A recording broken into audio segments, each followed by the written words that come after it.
Ada kejadian begini. Ada seorang syekh di Saudi sana, namanya Abdullah Qasimi. Abdullah Al-Qasimi. Dia pinter, alim,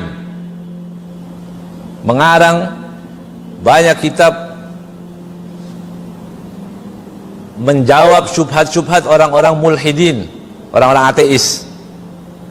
Orang ateis itu dijawab dengan buku-bukunya, ya, dan banyak lagi karya tulisnya. Abdullah Al-Qasimi, ya.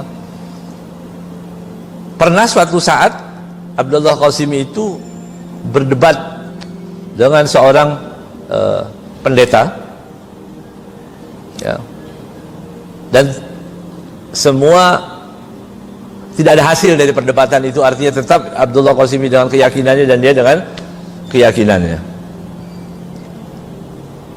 Orang-orang, para ulama kagum kepada Abdullah Qasimi Al-Qasimi ini sampai mengatakan begini, ini buku dia mengarang satu buku bagus sekali. Dia bilang ini adalah maharmu untuk masuk surga. Dari bagusnya kitab ini, dia bilang kamu ini luar biasa, ini buku ini sangat bermanfaat. Ini bisa menjadi maharmu masuk ke surga. Kagum. Dan bukunya banyak. Di antara buku dia ini mengingkari karomah para wali, gitu di antaranya. Jadi nggak ada wali-wali, nggak ada karomah-karomah. Alim tapi pemahaman tidak sama dengan pemahaman kita. Bahkan dia menyerang. Tapi ringkas cerita, Abdullah Qasimi berkenalan dengan seorang wanita di Libanon. Kemudian dia banyak berdiskusi, banyak membaca buku-buku juga tentang ilhad, orang-orang ateis yang nggak percaya Tuhan. Akhirnya dia terpengaruh. Alim ini, dia terpengaruh, mulai kacau otaknya. Itu hidayah, ya. Mulai kacau pemahamannya. Akhirnya dia memutuskan bahwa tidak ada Tuhan. Dia bilang tidak ada Tuhan. Dan dia datang ke beberapa ulama-ulama. Orang heran semua, ini orang alim, ya.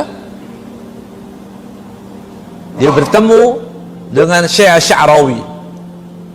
Sya'rawi di Mesir.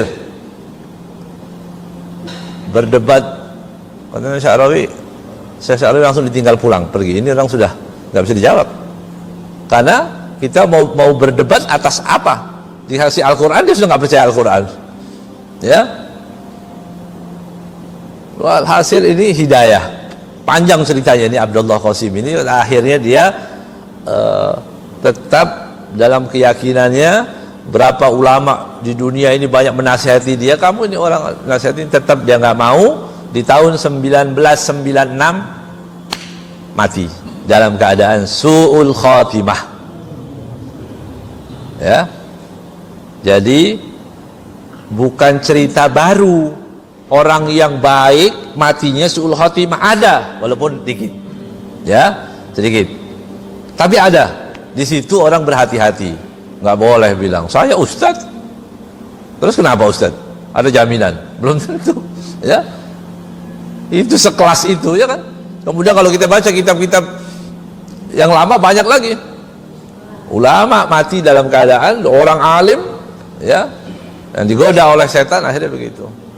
Naudzubillah min dzalik, mati dalam keadaan su'ul khatimah. Kita minta kepada Allah husnul khatimah. Ya Allah biha, ya Allah biha, ya Allah bihusnil khatimah. Mati dalam keadaan husnul khatimah.